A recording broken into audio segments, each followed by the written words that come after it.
ഹൈക്കോടതിയിൽ പോകാൻ പറ്റുന്നതാണ്. ഇനി അവിടെ പോയിട്ടാകുമ്പോൾ പിന്നെ തോറ്റിട്ടാകുമ്പോൾ നമുക്ക് സുപ്രീം കോടതിയിൽ പോകാം. സുപ്രീം കോടതിയിൽ പോയിട്ടാകുമ്പോൾ നമുക്ക് ജനീവയിൽ പോകാം. ഇൻ്റർനാഷണൽ കോടതിയിൽ നമ്മൾ 98 രാജ്യങ്ങളിൽ ബിസിനസ് നടത്തുന്നവരാണ്, നമ്മൾ ചില്ലറക്കാരല്ല എന്ന് പറഞ്ഞിട്ട് അങ്ങനെയൊക്കെ ചെയ്യാൻ പറ്റും.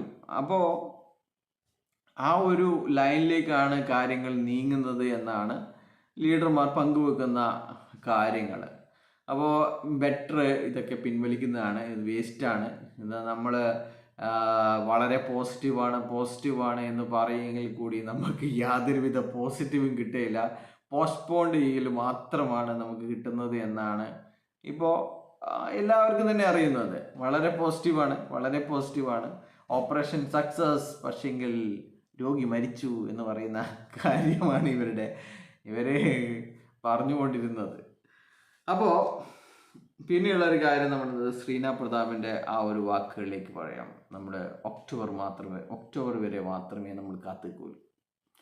ഒക്ടോബർ കഴിഞ്ഞ് കഴിഞ്ഞാൽ നമ്മൾ വേറെ കിട്ടുന്നതാണ് പറഞ്ഞിരിക്കുന്നത്. ഒക്ടോബർ വരെ മാത്രമേ കാത്തിരിക്കുള്ളൂ. ചില ആൾക്കാരൊക്കെ 27-ാം തീയതി വരെ കാത്തിരിക്കുള്ളൂ. 27-ാം തീയതി വരെ കാത്തിരിക്കുന്നവർ ഇപ്പോഴേ പോയിക്കോളൂ എന്നാണ് പറയാനുള്ളത്. 27-ാം തീയതി കേസ് വിഡ്രോ അടിക്കുക മാത്രമാണ് ഏറ്റവും നിങ്ങൾ